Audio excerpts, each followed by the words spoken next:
one thing maybe you can share with the audience they can use as an inspiration? I think there's two things for me. One is to trust God, because if you have God, then you got everything. He's always with you. What through good times and bad times, we're all gonna have the good times and bad times. But that's somebody that you can lean on all the time. That is your best friend, and he cares. He cares for you.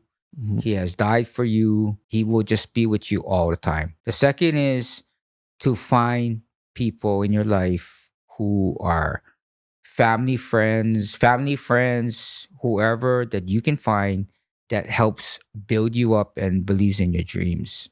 We all have those times where we second guess ourselves and we get down, but it's those friends or those family members who will bring you back up and that you can confide in and that you can lean on. What's up, gangy? Welcome to Puka Pockets. I'm your host, Fuzzy Jardine. For you, my Hawaii people, let's go. Come follow this journey and learn financial education and watch the people that we bring on this show to educate you financially so that you can put money back into your pockets. Aloha. Hello, gangy. Welcome to the Puka Pockets podcast. My name is Fuzzy Jardine, and welcome to another show. I'm excited for today's guest. And I was a little grum when I think I went to his show in Waikiki, and I remember the show. He had the rabbit in the hat, right, trick. Yeah. So He died a long time ago, man. and then how I met this guest was through a friend, Jeremy Imai, where he was like, "Hey, my friend, looking for some help," and I'm in the construction world, and I think he was like, "Man, maybe you can help my friend out," and then that's kind of how I met my next guest here, John Hirokawa. Yeah, John Hirokawa is he's been in business for super long. Local boy from Wahiwa, right? Thank you for coming on the show, bro. Oh, bro, it's a pleasure. It's a pleasure. So yeah, I mean, let's kind of go into your upbringing. Where you were, like where you grew up, you were born, the school you went to, and stuff like that. So I was born and raised in Wahiwa. I went to Wahiwa Elementary, Wahiwa Intermediate, and Wahiwa High School. And I don't know, I was never, my story is I was always the underdog because I just was never good at anything. My mom took the liberties of just trying me out on different things. And man, I just failed in every aspect that you can think of. I still vividly remember, playing sports and everything, and always, how you go Jankanapo and you get to choose which person on your team. And bro, I was always the last one and always the one goes, "That's okay, you can have him." I give you him. And so, that's the insecurity to me was felt from an early on age already. Mhm. And then I had, just being real with you, I had a bad acne case on top of that whole situation. So I don't know, between those situations, and my mom and my dad tried me out on all these different aspects, swimming, baseball. I never went football because I was too small, but I guess the message was, I took a liking to, for whatever reasons, my mom, when I was so young, I couldn't read, that she would take me to the library. Mhm. And then I saw a magician and doing magic I think it was at a library. And then she got these magic books and then she used to read it to me. And bro, I was a weird kid. I was a really weird kid. I guess I felt like a super Marvel where I had, when I knew something, how it was done and how I presented it, it was like a supernatural thing. Like it was a way to get attention. And it was a way that I stood above, other people because they were like blown away with that. So that was just my weird way of fitting in my early days. Yeah. Yeah. So that was a way to suppress the, like you said, inadequacies. Like you were saying, you failed at everything, yes, right? But, yes. I think your mom seen that you liked this certain thing called magic. So I'm glad that she did that. And so it's weird, right? It's a weird, I have no idea. It wasn't music. I couldn't sing. I couldn't play a piano. I couldn't do guitar. So I guess my message is, bro, God gives everybody a gift. Right. And it's up to you to go out there and not quit and just keep trying until you find that thing that is like bang, Yeah. it just all fits. It's Find like, your, whoa, it's like your calling or Right. your, that's what God put you on earth to do, right? That's what I feel. I mean, I run into how many entertainers and stuff, and it's the same. I thought that my story was unique, but it ain't. It's we all face that kind of situation, and for entertainment, I don't know about anybody, but for entertainment, it's a way to express yourself, because you can't express it in any other way, and so yeah, and it's just different, Yeah. from a different perspective. So like what book kind of, started you into, like, I don't know, you started doing tricks? Well, it's funny because I can't read, bro. That's another thing. That's So another you're thing just I looking at couldn't the do. pictures, I couldn't. right? Not only couldn't do sports and everything, bro. I was pretty stupid too. You know what I mean? So it took me a long time to read and to figure these situations out.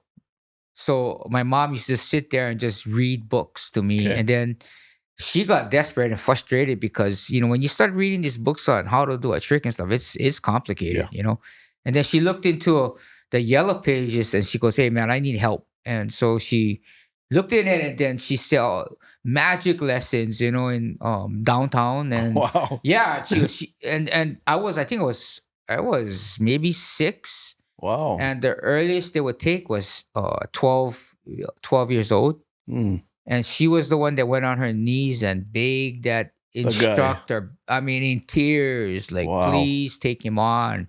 So that's how I got early start. Early. on Wow. it, So yeah. you started Oh, yeah. as a yeah, magician yeah. super early. Like, Six, probably about 6 yeah, years because old. I remember, I think it was 6 when I first started surfing. That was, that was my That's thing. another thing I can't do. That's another.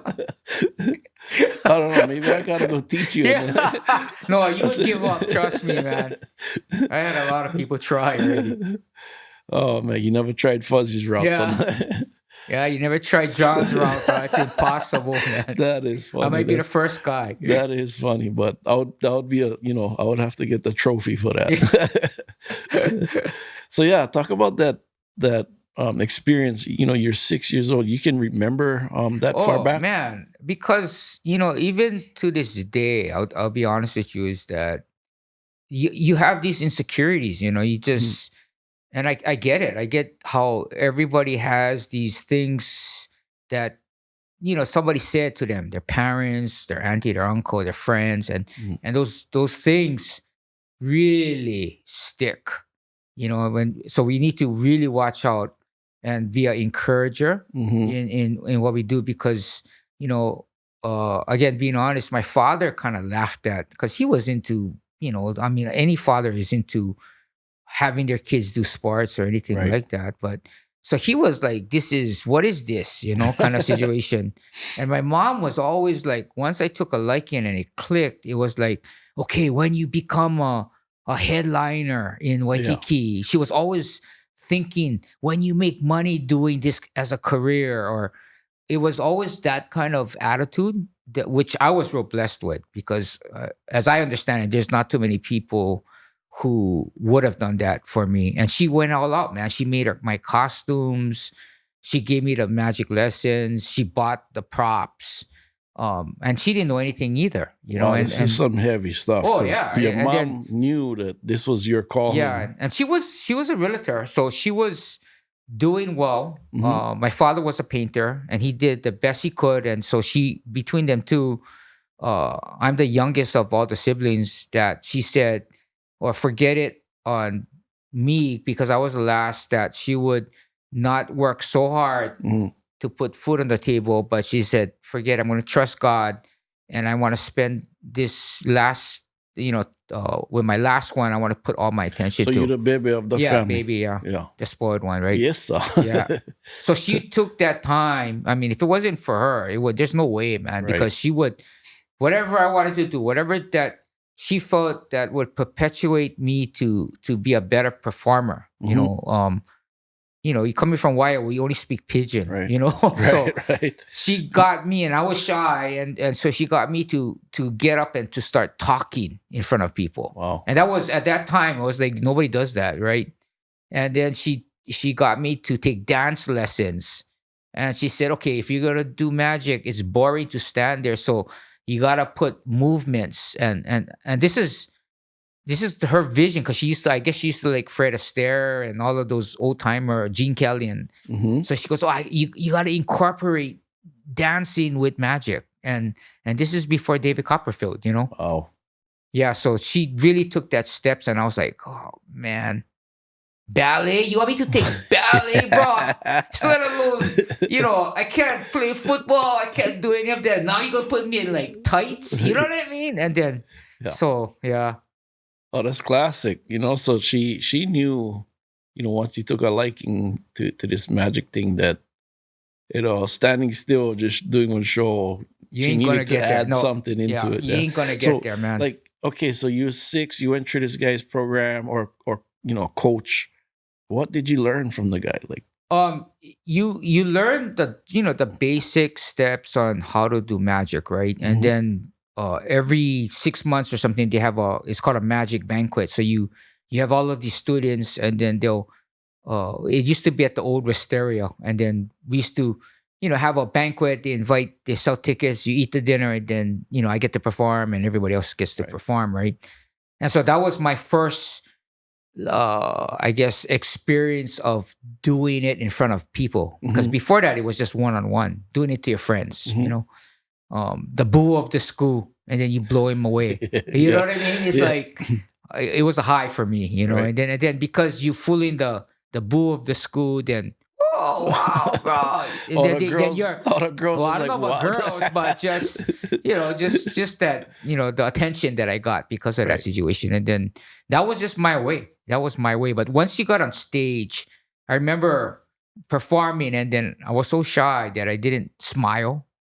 And then my mom coached me and gave me classes on this, like, you gotta smile when you perform. And then I was the freaking kid that nonstop smiling, bro. Like, it's like, no, that was weird. But when you're young, you're cute, I guess. So that was just my way. I had a weird personality. Yeah. Yeah, I mean, when I met you, you just seemed so down to earth, super cool, and we just kind of got along from the get. When I first met Well, I was trying you, to it's figure like, you guys out at the beginning like, to oh, it. who's this guy? This guy's eyes always red. What, He he's come stoned like, or what? I go, well, look at this guy, man. He's the same, dressed like me, and he's gonna do my beauty. Yeah. Yeah, I know. We kind of, the And then Samote comes in, right? yeah, And, like, and whoa, he what's comes that? in with his purple car, right? And then his bling and all of this, right? So I was like, oh, ah. Hey, this is straight up. When all the boys, Hanabata, we go way back, and we try to help. That's one thing, is like we try to help our local families, right? I Because we see know that. other guys, they're gonna come in, they're gonna try. Take your money. Yeah, they're gonna take your money. They're gonna Yeah. charge you more because they can, right? People looking for people that can do the job, but they're gonna charge you more.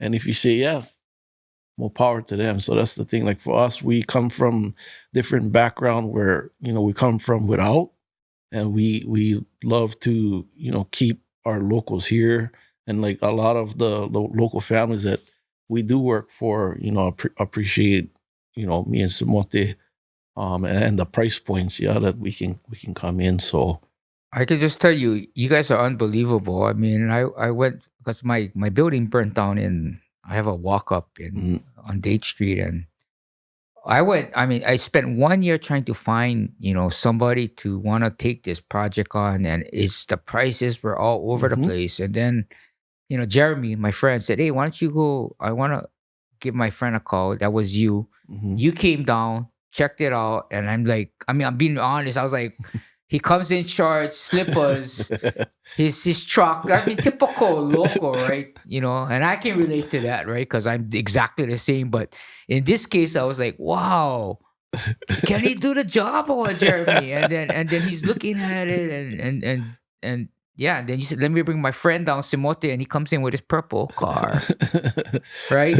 And he looks at it and he goes, "Yeah, I can do it." It's like, okay, and I was like, it was amazing, bro. It was amazing. The price Yeah. point. Hey, if you like what you see, guys, I have a mentorship program called the Hui Mastermind. I have a partner named Zasha Smith, where we take our students through a 4-week mastermind, 2 calls a week. We also have a 2-day live event where we walk you through our projects that we're going through, how to find deals, fund deals. We show you our team, and we also take you through a 2-day live event, and we show you the process from the start to the finish. First day is on Oahu, and the second day is on the Big Island. We also put you on a lifetime Facebook private group so that you can network with other students, and you will also have connection with Zasha and I, who are local real estate investors right here in Hawaii. So if you're interested in getting involved with the real estate industry, just message me below and let's get you going. Aloha. Everything that you guys do, you say what I think the difference is you say what you say and you do what you say. Yeah. And I don't see that too often, man. It's just Yeah, I mean, in any project like construction, there's always hurdles too, right? There's sometimes setbacks, but like for me and Simote, we've always, whether we, something happened with the person we working for, like we make sure that we, like you said, our word is gold, and we stick to it. Even if sometimes we take a loss, it's okay because we want to make sure that, hey, you know what? Even though things never work out, those guys still took them to the finish line and they finished the job. it's awesome, Or bro. if That's something happened right after the fact, we come back and go fix the issue. And that's huge for being here in Hawaii because the island too small, right? And if you start doing stuff, people gonna know the island too small. They're gonna talk. But yeah, that's the other thing that I was really appreciative is like you guys don't talk about yourselves. Yeah. I never heard one thing like I did this, I did this. It's like kind of trying to drag it out of you. Um, I Yeah, think that's such a local thing that is so good. It's honorable. just stay humble. I mean, That's just local, right? the That the proof is is in the pudding. yeah. You can pull up to our job sites or pull up to other people that worked with us. Then they're gonna let you know. Oh yeah, they're That's good. what I Yeah, love about Hawaii people. That's what makes Hawaii yeah. unique to the rest of the world. Everybody, I don't want to say everybody, but a lot of people, it's all show, It's the right? it's And the culture of people. Hawaii is, Yeah, bruh, never talk about yourself. yeah, Stay humble, right? And the proof is let the proof be in your work. yeah, Yeah. yeah, man. Amen. I know we started going into real estate, but I like trying to go back to Okay, your growing up, okay. growing up in so 6 years old to what age then you started like performing and making Okay, money? well, what happened was okay, so it starts off with my instructor. I'm in the bit, doing these situations, and then I, okay, I'm, doing all these kind of shows, and it was all of a sudden I got, I guess it was somebody asked me to do a show, so we just did it, and then the guy gave me like a $50 tip, and that was in what in the 70s or Oh, that's something, good right? money. Oh, Good it was money. like, Whoa. oh, bro, and my brother and the other people in my family are like delivering newspaper, and it's like, I looked at that, I was like, what? That was a lot of money in that time, and that's what perpetuated. We take the money and then we put it back in and buy more props. We call it Right. props, magic tricks, better tricks and stuff, and then it just went on for years, and then And what this is going through like elementary, no, it went to intermediate. elementary. It went all the way intermediate. Then intermediate. What happened was my instructor he's a Japanese guy, and he used to take. He used to get magic from Japan, Hmm. bring it back to Hawaii, and then he goes to the U.S. and then he sells these things to all these because there's magicians from all over the world, and they have these conventions that are all over the world. Well, so you have gatherings like say Los Angeles. There's 1,000 magicians that come out, and he'll bring the Japanese magic to that particular location, and then he gets the mainland the mainland U.S. products, and then he takes it back to Japan. So he was like this international ambassador of magic. Anyway, he had a following. He had a lot of connections, and then he decided down the road that, oh, I'm going to bring the local people to these conventions so they can experience not only visiting, like Los Angeles or Arkansas or wherever the convention was, but he will take a tour to kill two birds with one stone because he was a travel agent too. So we used to go once a year. My mom, we went, and at these conventions, there's like magic contests, and so that's kind of interesting for me. At this point, I can tap dance, I can dance, I can do all of these things intertwined, and so I entered the contest, and so behold, I got to be exposed in a different kind of light now. Yeah. And then because of the competition that happened with these other people around, you just get better at it, you know. Right. And then I started to not feel like I don't know. I think for us sometimes we feel like we're beneath people from the mainland. Right. I mean, just in my case anyway, Or that just think somehow this- you feel this smarter. substandard. Yeah, like they're smarter than Yes. you. Yeah. Maybe it's because they act that way to us. I don't know, but I felt that. They feel superior, right? Or we feel like Minority, they're yeah. superior And to us. as a kid, I just had that feeling. Especially, I didn't know it when I lived in Hawaii and only worked with Hawaii people. But it was more so when you went out that I felt that. Mhm. But then I was winning. I started to win the contest, and then then it started to click. Like, hey, I'm just as good. I'm just as capable, and that made my confidence grow. And then we had it's called the Olympics of Magic. I think every 3 to 6 years, Right. it's called FISM, and that was in where was that in? Brussels, Belgium. So Wow. you have to win a national contest, Okay. and then from there you get to be qualified to go into the international. Wow. And so that was in 1979, I think. And then I entered that, and then I won. I won that contest, and that was unreal. That was unbelievable. And then your mom would follow you? Oh yeah, or- they go. Wow. My mom usually, because we're not rich or anything, so my dad had to work. My mom, went with me to all of So these things. back then, what the commissions for real estate agents? They was making like nine Not- percent. No, I there don't know. you Was know, it? Was it good? Yeah, back then I have they no made, idea. I think back then they made more because the houses was way cheaper. How cheap was the houses back then? Oh yeah. Well, I mean, because the she was prices. a realtor, right? And my dad had always connections with the carpenters and stuff. And at Mhm. that time, I don't think nobody really knew that. I mean, we're talking a long time ago. Nobody really knew how real estate was going to be. Oh yeah.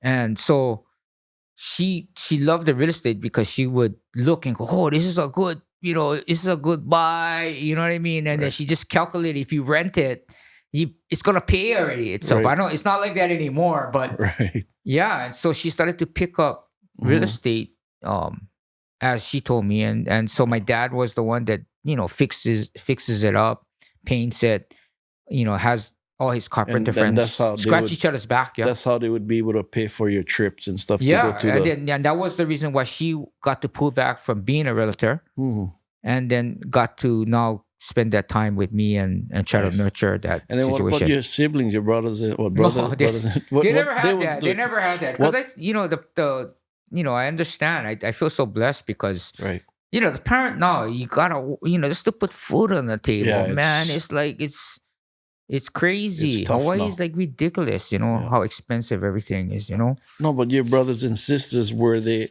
way older than you? Yeah, And then I had they- I had a gap. My brother is 6 years, Oh wow. and Yeah. then my 2 older sisters were even older than that. Yeah, Mm. so they never got into anything with my kind of business. I was just a weird kid, to them.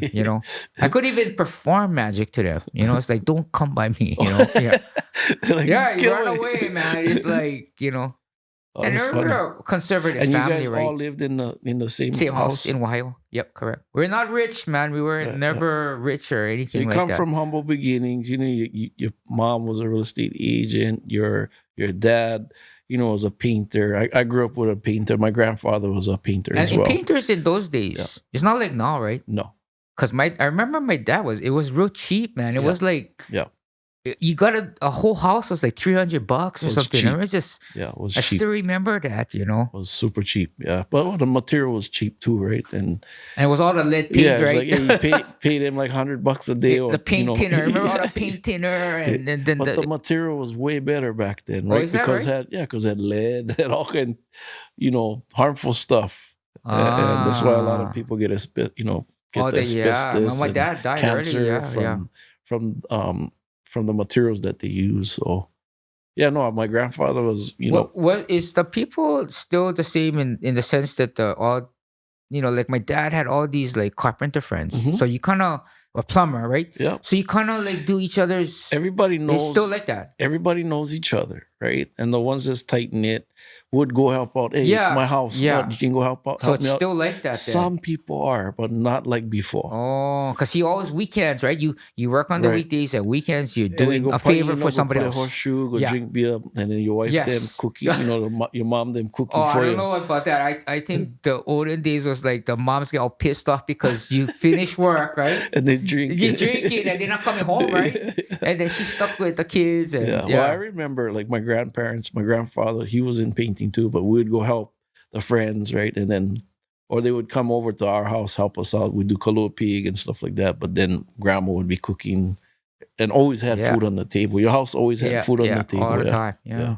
Yeah, that was Yeah. that was real interesting. But I just remember the fights too, right? Because he comes home late, Yeah. right? They come Yeah. back and And what your then pops used to drink too. oh yeah, Primo. they all used to Was it Primo Primo beer? beer. Yeah. That's from Waiwa, yeah. Yeah, bro. Yeah, yeah. Yeah. Primo beer, I still remember that. Yeah.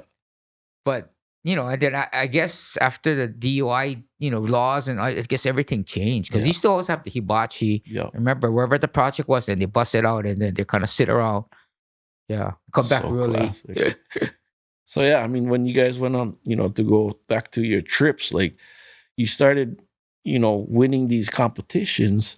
Now, like, what was the plan? Because What like, what hit me was, I saw I still do that, and then one had David Copperfield came oh wow, to Hawaii, and this is what he just kind of and then he's was the getting one big. that go in the water and Yeah, everything, get chained yeah. up, right, and then He get made out. Statue of Liberty disappear. He's the icon of the Right. Magic Road.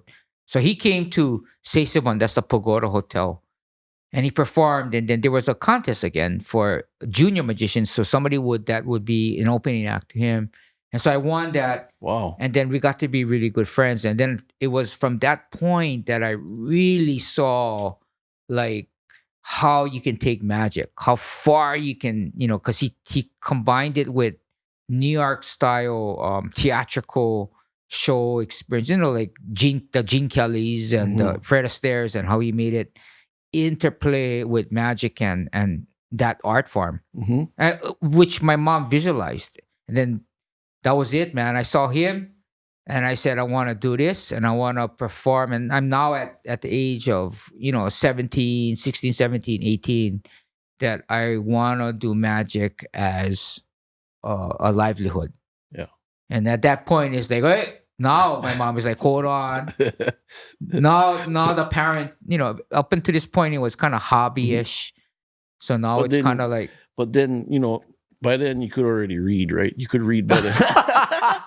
yeah, Right? I think so. 'Cause I think so. yeah. I could read. So, Yeah. so now you No, graduate. so What- she's like, cause she was like, it was. I used to get into fights with her on that. It's like I really wanted to do magic as a career Right.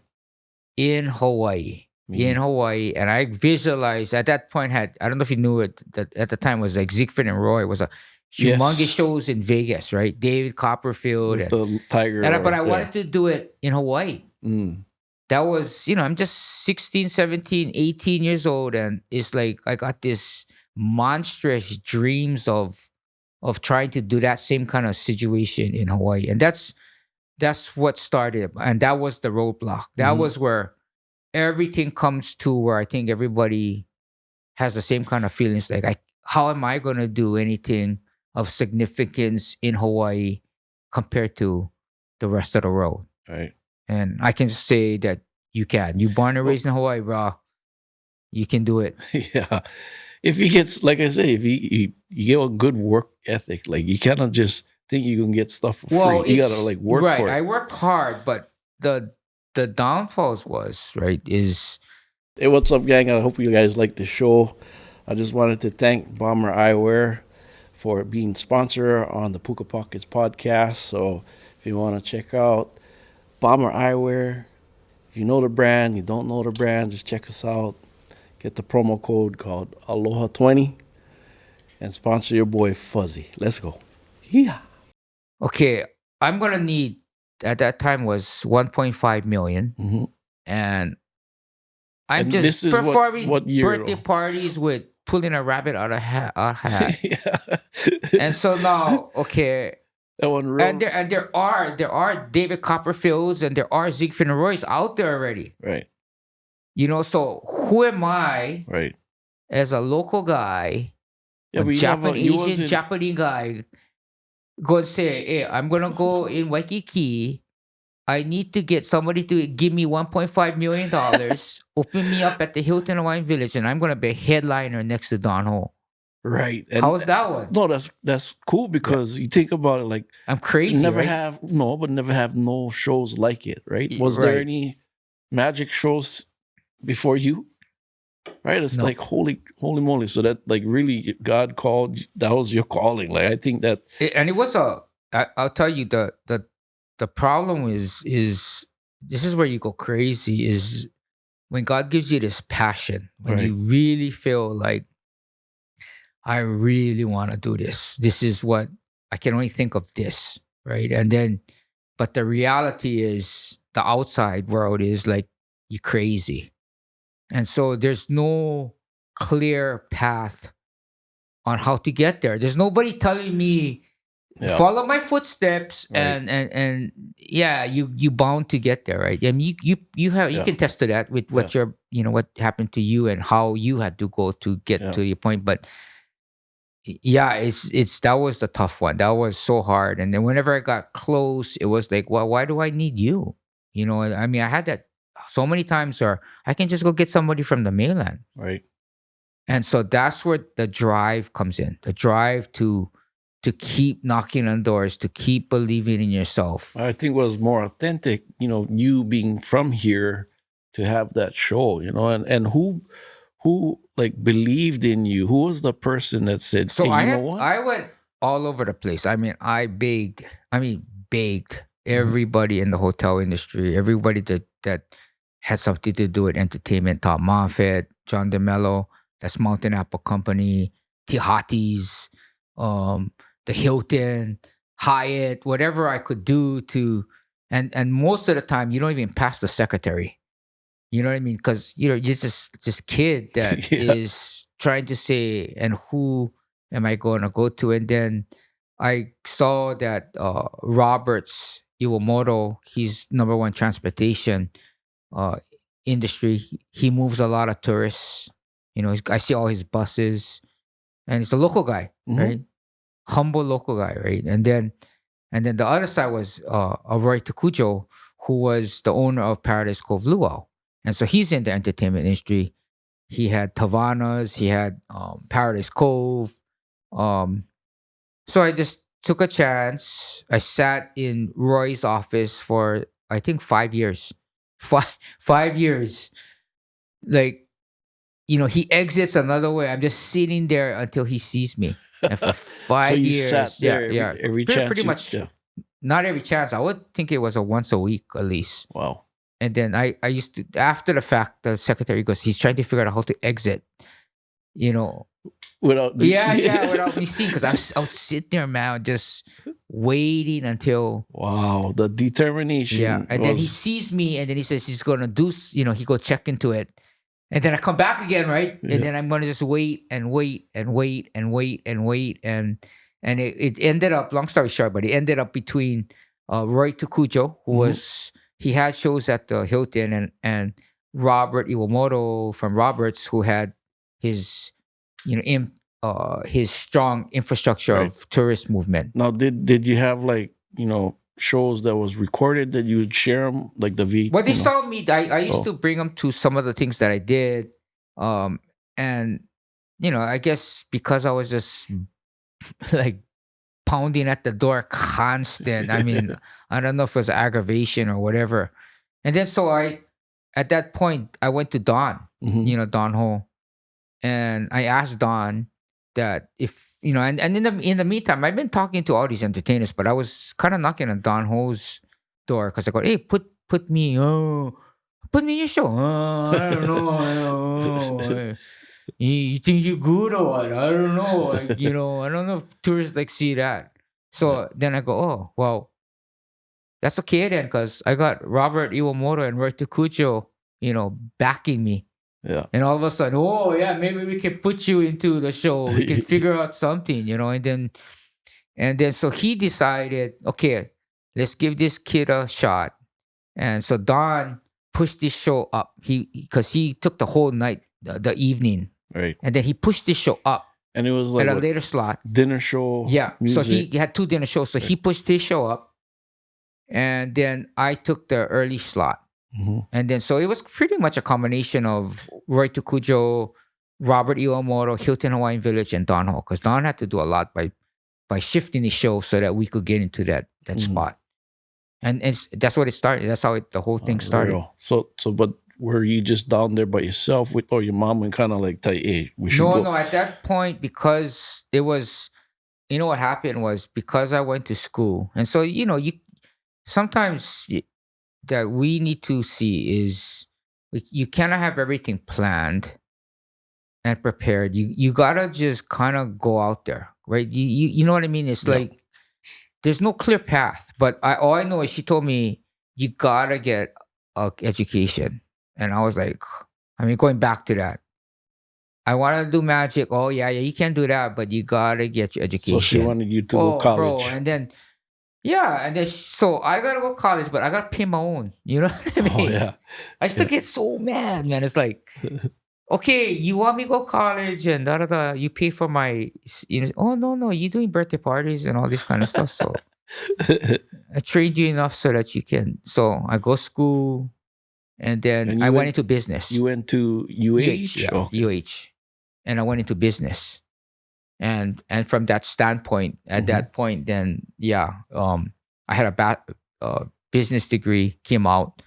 I tell you, once you do it on your own, no matter how hard it is, when you come out, but you cannot explain that feeling that I went to school and I did it by myself, Right.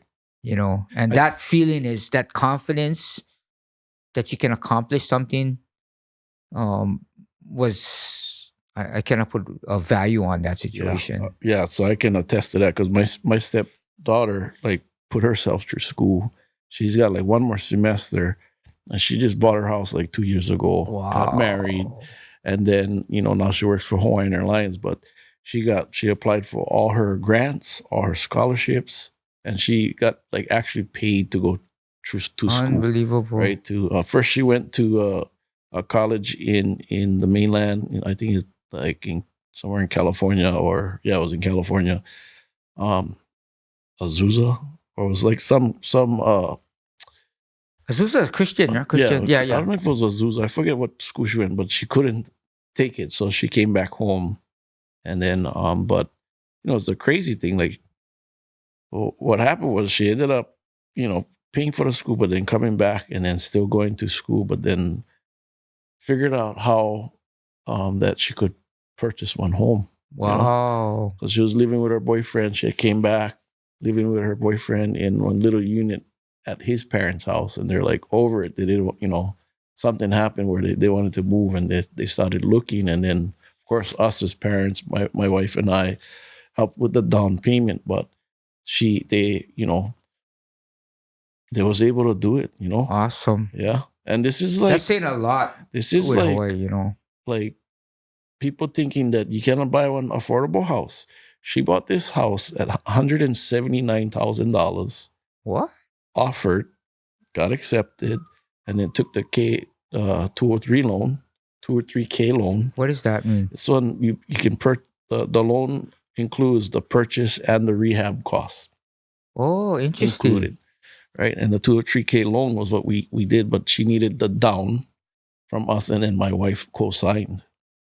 But then during the construction, she was able to pull out the money that we put up for the down to pay us back, plus her car loan and some of her school debt. Wow. And just great, like you had to go, I figure it out, right? Too. yeah, I that's what I think. I think if you there's a way. There No is, matter what, like, man, there's a way. like, and we know school's expensive, but going to school for business, that probably helped you with your Well, it gave career. me the confidence. It gave me more of the confidence to now deal with the likes of Roy and Robert Iwamoto and Don, and Mhm. because if you're just a complete dummy out there, I mean, then you can be not saying that they would, but Oh, they're gonna take advantage yeah, of you. anybody. I mean, that's why you need to equip yourself all the time. Be I think I educated. think I always think about people. You just got to keep growing, Mhm. and you got to get all the advice you can from anybody you can. Yeah. I used to be like, whenever I perform because I never had a big show before, but I would ask everybody, the bartenders, the waitresses, the bus boys, the everybody who was involved. What you thought of that? What you thought of that trick? What are you? And I just felt like they're human. That's why. So Yeah. the more information I get, now I can use my experience to now decipher which advice is the correct advice. Mhm. And so you get enough advice from a lot of people, you start seeing a trend, Right. and then I just encourage people when you're confused and you don't know what to do. Sometimes it's just, hey, sit back, don't beat yourself up, get, if you have that passion, then you get back on and you keep going, and just never look at failure as failure, but it's just it's another way, another avenue that you got to go to Mhm. find that route, because it's just nobody, I don't think, can get success without going through a lot of different Right. trial and errors. And what was the name? Like, what was the name of the show? Though you after you went through all this, they said, okay, we're in. Let's do it. What was the hotel that So Don Ho it was called the Dome at the Hilton Hawaiian Village. the Dome? Yeah, and Don moved his show up, and we went in there. I got the financial backing. I got, I just basically, they gave the money to do whatever and however I wanted to produce the show, So and so that's what we did. 1.5 went to your show, meaning the stage, The the stage, the lighting. lighting, all of the theatrics, the illusions. We had dancers. Wow. Yeah, we had. So I mean, it was a big like production. one Vegas show. Oh, it was a huge production, yeah. And then so I went, and again, I took the liberties because I worked with David Copperfield. I called his right hand man, and David let him, because normally it's just pretty much exclusive to David. Mhm. But I got to use Don Wayne. He was David Copperfield's right hand man. He came to Hawaii, and he helped me with that whole situation, because that was, the big production illusions was just out of my league. I mean, Right. I went from a rabbit to making a helicopter appear. You know what I mean? It's like there's a huge, Yeah. there's a huge difference in that whole Mhm. dynamics. So I had to grow. I had to grow with the production, and you through experience and through what you do, you just develop a strength, Right. a confidence, and that's what I would recommend for everybody, is that you got to do those hard times. It's those times that you grow. Right. And how long the show went on for 30 a while? years. Yeah. So we were at Hilton for 9 or 10 years, and then they were gonna break the dome down, but Hilton wanted us to stay, so they kind of tried to configure another area Right. within the property. But we were doing about what, 1,400, 1,500 people a day. Wow. Oh, we were packed. Wow. So we thought, okay, no, we need to find What another was it, location. like a $30 show, $40? Oh, that time was, yeah, I think it started off about, what was it? About Per 44. I person. think it started at $44, and it ended at 100 something, $125. Wow. But so we went to Hilton. They tried to figure out another place for us. It didn't work because there was the configuration was too small. So at that point, Roy kind of went out. He wanted to go in his own direction, and Robert said, "Let's go build a new showroom." And that room was what? How much was that room? I think the whole production and everything was 7.5 million. Wow. And so we went to Waikiki, we went to the Beachcomber, and at that point it was just a rooftop on the third floor, and we built a showroom on top of that. That set 750 people. Wow, that's crazy. Yeah, so And that then- one was the next step So they again. had to like That was all the bells and whistles build and it everything. out, right? Yeah, Construction, Everything. permits, all that stuff. Like how was and that process? lasted 20 years. That went Wow, on for what 20 was years. the process like that for when you know setting that all up is not one small undertaking, No, right? no. And I got to be the head guy next to Right. Robert. I mean, just kind of, he trusted me. He believed in me. And I mean, I said, this is what it's going to take. We got the architects, obviously. It was a whole array of people involved Right. in the art decor, because we had volcanoes, erupting volcanoes, and we had just everything, waterfalls. We had birds flying in the showroom. We had a whole bunch of stuff, Yeah. man. It was, and that show lasted 20 years, and then it unexpectedly stopped at COVID. Right, it just stopped. COVID stopped. Everything shut down. At that point, I was 30 years already, Wow. or thereabouts, and then Robert, decided to just move on to something else Right. and everything, and then so that's kind of how it ended. And then now Cirque du Soleil is coming into that same spot. Wow. Yeah, so they're rebuilding the room, and it's supposed to open at the end of the year, I think. Oh, and you still thinking of doing shows nowadays? Well, or you I kinda would like to. retired? I'd like to. I mean, I love. Again, it's, you cannot take that passion away, right? It's. I would like to, but I gotta find the $7.5 million again. Right. Right. At 59 years old, I Right, don't know if it's gonna happen, but I mean, I still get to do shows here and there, parties or whatever. Mhm. We'll see. Right. Next era. Yeah. Again, And nothing. then Nothing your for shows, sure. I mean, do they have anything on like YouTube where people can check it out? I know it was I don't called. know. I don't know The actually. Magic I'm of- sure they have some kind of things. No, I know whatever, if but you Google Magic of Polynesia was the name of your show, yeah. And Right. that one went from the Hilton to the Beachcomber. yes, it too? was always Oh. the same. The name was Magical Polynesia. Mm. Correct. And I know you had fire dancers and stuff Fire like that. dancers. We had Hula. hula dancers. We had everything. I just remember. I mean, I was young. I know I went to the show. I remember going, and I just remember the rabbit, and, and like you mentioned about the birds too. I remember birds. I don't know if it kind of is going through my head right now, thinking. I'm trying to remember, but So Bruno was our opening act. wow, He was what, Bruno, 16? Bruno Mars. 16 years old. Well, his name was Bruno Hernandez. Oh, Bruno Hernandez.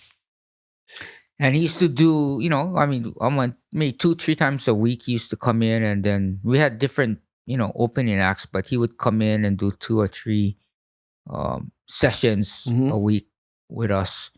And it was good. He's a dynamic performer, Yeah. as you know.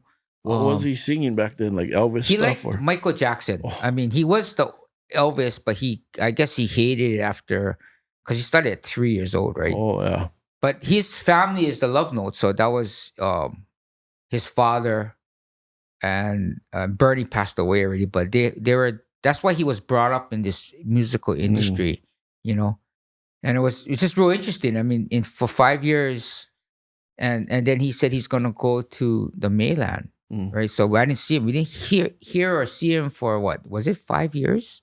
yeah. And then I think it was midweek. He was on the cover, and I'm like, oh, that looks like Bruno, man, because he used to always have kind of like a afro kind of situation, Yeah.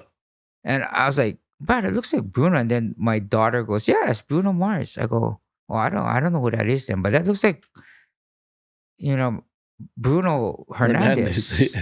Because I don't see him for super long, It's like, oh yeah, and then I looked at him close and said, bro, that's Bruno.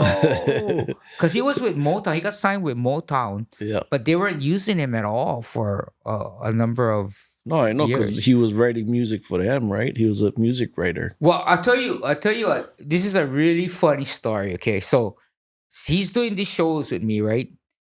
and every year it had the Pro Bowl. Mhm. So the Pro Bowl was on I think it was on a Saturday or whatever. No, it was Sunday morning, and then they used to have this contest. So all these cheerleaders come from all different states. I guess Mhm. you have the top cheerleaders had to come, high school cheerleaders, and then on Sunday night show, they used to come to our show. So we had what 500, 300 to 500 cheerleaders, all young girls, Mhm. and I used to perform, right? So the first year they started to come, Bruno Bruno opens, right? Yeah. And I never saw that before, man. They were like they were going pounding the tables, dancing on the tables, just going nuts with him. Just and he's not known, right? Just that's how dynamic of a performer he was, Yeah. right? Yeah. So I'm like, oh, bruh, look at that there. I never seen that before. Right. So now I come out, dead silence. You're like, oh, he stole the show. Complete silence, bro. Talk about nervousness. I was sweating, and it's like, so the next year, I said, forget this, bro. I'm not gonna do this again. So then the next year, I became the opening act, and And then then you put Bruno Bruno took the Mars yeah. first. And then that's when I knew already. Even the dad knew. Pete saw that. He says that's when he knew, and that's when I knew this guy is gonna be on Superstar. Right. Yeah. Wow. That's a mean story. Yeah. Yeah, Bruno Mars, if you ever want to come on Puka Pockets podcast, bro. Yeah. He don't know me now. Yeah. All good though. You know, people, you see them from when they're small and then they found Well, that's a case they in found their point. passion, right? That's a case in point. Is Sometimes people Barnum- forget where they yeah. come from, right? Case no. Well, Sometimes. I don't know. I don't know about that. But case in point is look at him as a superstar, right? Born and raised in Hawaii, bro. Yeah. No And background, no money. humble beginnings. Right? Humble beginnings. He used to live in back of Paradise Park. Yeah. Because the dad used to be one of the entertainers that you remember Paradise Park. Yeah. Yeah, the dad used to be an entertainer, and he had a The plane up there. yeah, and Bruno was this kid, and bro, look what happened. Yeah, I know. Yeah, super Look famous. at what happened, man. Yeah, super cool. And grassroots almost like story coming from. Amazing, bro. Yeah. It's amazing. Yeah. So, man, what a blessing, man. This is amazing. I never thought we was gonna be able to talk about Bruno Mars, but who else that you knew because you was in Waikiki and that was like the show. It's so funny because during the course of the time that we were there, I mean, we had all these different stars come in, right? Mhm. And I don't know if I took all of the pictures, but I wanted to make sure that I took some of the pictures so that my kids, it was more for my kids, that Right. they can believe that, bro, I know that person, Right. or because usually when I perform, I don't like to come back into the audience after. I'm like tired, and Right. it's just my mind is I gotta adjust to our staffing and whatever we gotta work on for the next night or whatever. So I mean, we had so many different. So I got some of them like Carrie Fisher and who else? I got like my fans was like boxing guys, Right. like Sugar Ray Leonard, Muhammad Ali, Hagler. They all came, and so I got some of those kind of pictures that Nice. so people can believe that I kind of knew some of these guys, like Yeah. Rob Schneider, yeah. Yeah. He was all, oh, you go out after, say, oh, I don't know, because I didn't really know who the heck he was. I was like looking at him, I thought, oh, he's he likes something from me or what? Yeah, like a party. Yeah, but I got some of those things somewhere in the house right now. Yeah. And you remember Tommy O'Connor? He's the one who brought in the boats, and then they used to have shows on the boat. Oh yeah, I think so. Yeah. Yeah, so my family, my That was uncle. the cruise. The cruises, right? The dinner cruises. Yep. Yeah. So he was the ones who Oh. first brought in the first boats, right? You ever did shows on boats or? I get seasick. Never did, So Okay. Yeah. I tried because again, as I got desperate, I was like, wherever I can try to get something, Right. going. So like knowing like the show costs millions of dollars to put together, like obviously you did make some money. Where did you put the the money you made? At first, I put it all in stocks, and I got really caught up in. It was the .com era, right? Wow. And the thing, and then I never knew what margins was, but I just used to hear everybody talking about, oh, I made 100 grand from from Yahoo or Right. whatever. And it's like, oh, and you kind of feel like you're left out. Yeah, like I better get in there, man. Yeah. And then the saying was, oh, wow, the thing went crash. You go, oh, buy an opportunity, right? You Right, remember right. that? Yeah. The Cisco's, and so I got all into that, and then I lost everything. Wow. I got wiped out, bro, because I started to go into margins, and I never understood what margins meant, other than the fact that you can borrow money from your winnings or your earnings, or when the stock goes up, and then you can go buy more things and stuff.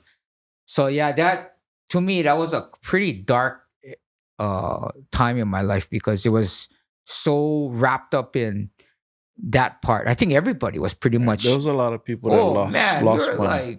We were like, yeah, so you live and breathe, Yeah, right? how did you get out of that situation? Because you said you lost. Number one, you the lost thing everything. lost. I got wiped out. Wow. I got wiped out, and then so the next round of things, I said, okay, I don't want to do this anymore. So I bought a piece of real estate in a what you got a walk up. Okay. So I just said, oh, if I park it here, Right. because somebody showed me this thing, right? Oh, it's good, it's a good investment. It's like, you park it here, you can't just sell it, and da da da da da. And then so I bought this thing, and it was a kind of a Like so rundown, was a one down place, yeah, like eight one bedrooms, 8 units, yeah. but you walk on it with 3 people, you might fall through. And what was from your mom? Was it your mom? No, my mom was always into real estate, and she talked about real estate, Right. and she had real estate investments. But I just felt, yeah, if I get some money, but I better not, because I'm kind of afraid if I keep it in the bank, Right.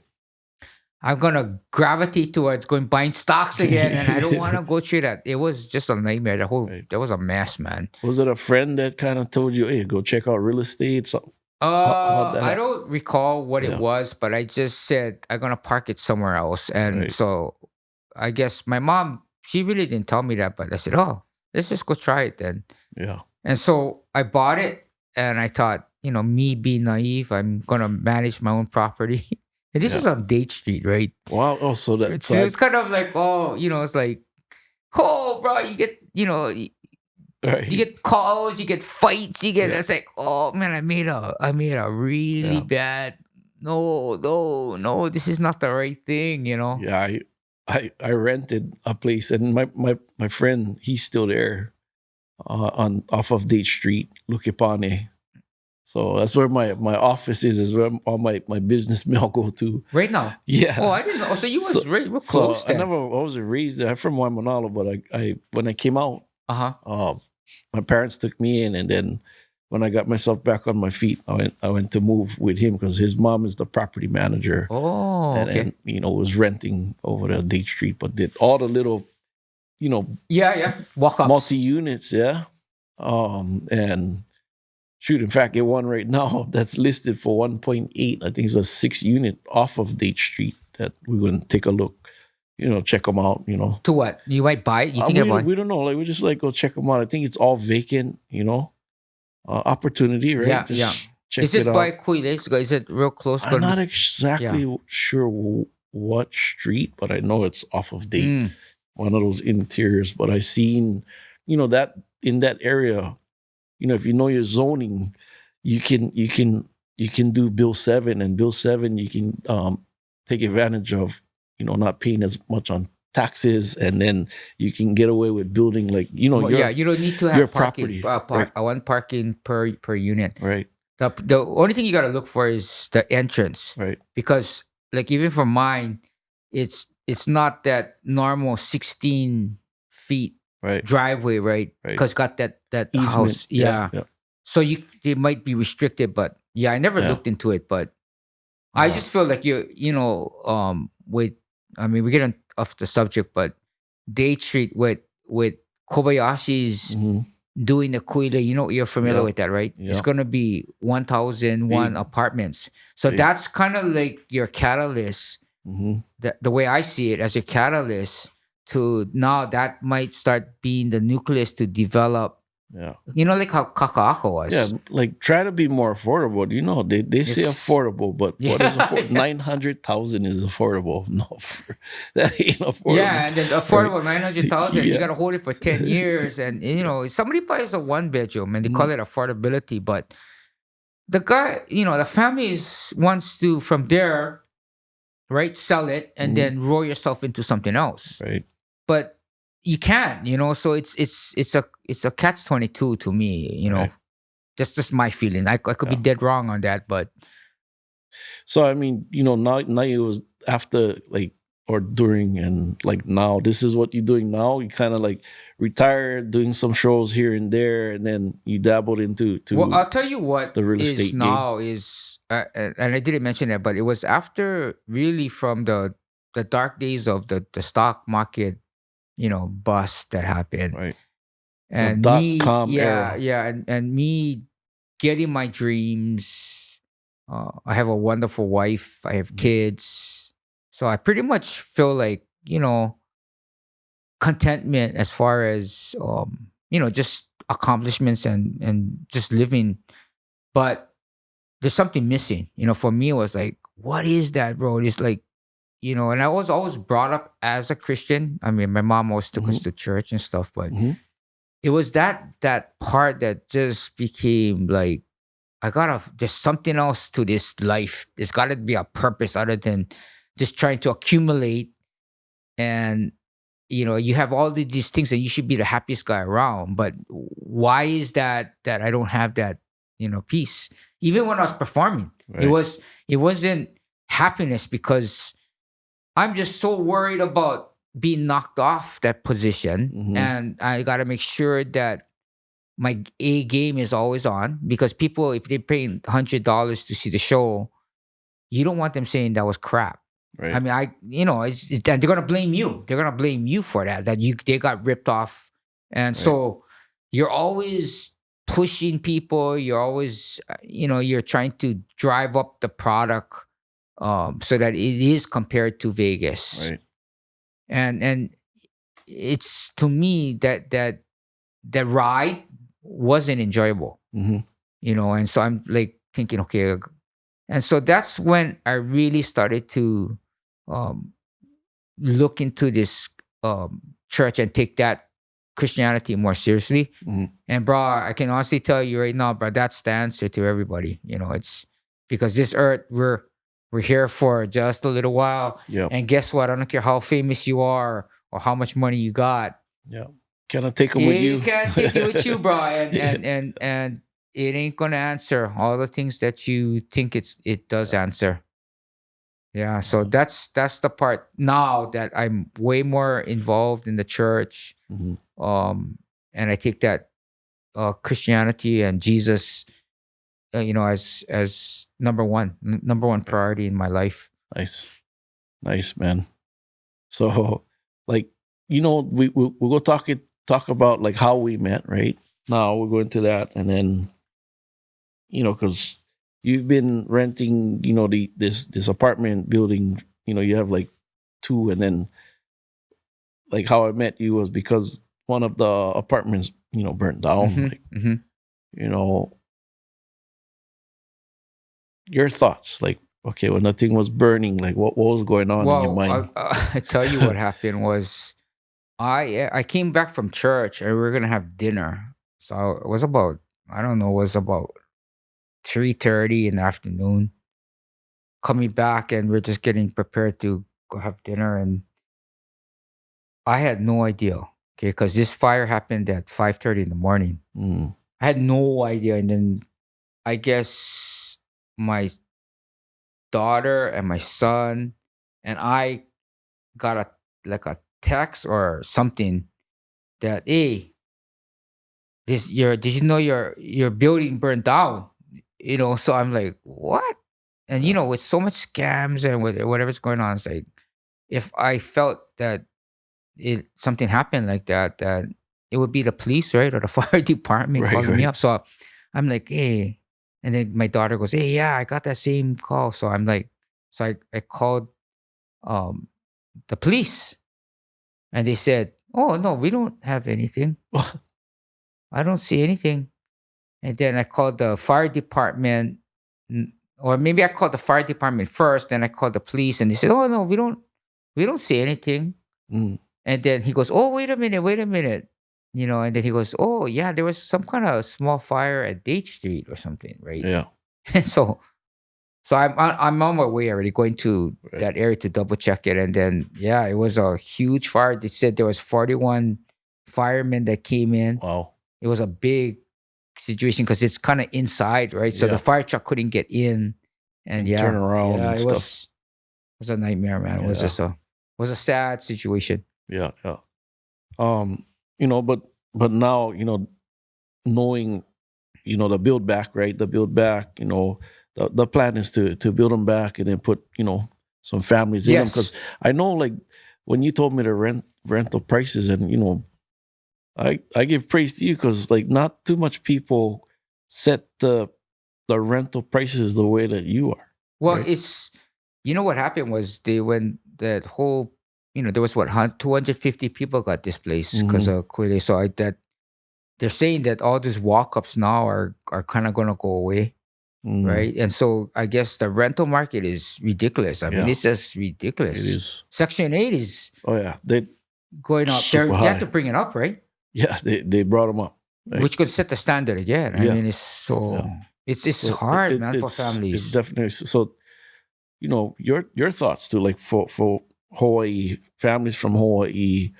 You know, like, yeah, What do they do? yeah, what do we do? Like, Yeah, so, that's a good question. I mean, I know they're trying hard with Josh Green and everything, but it's just the way this thing is.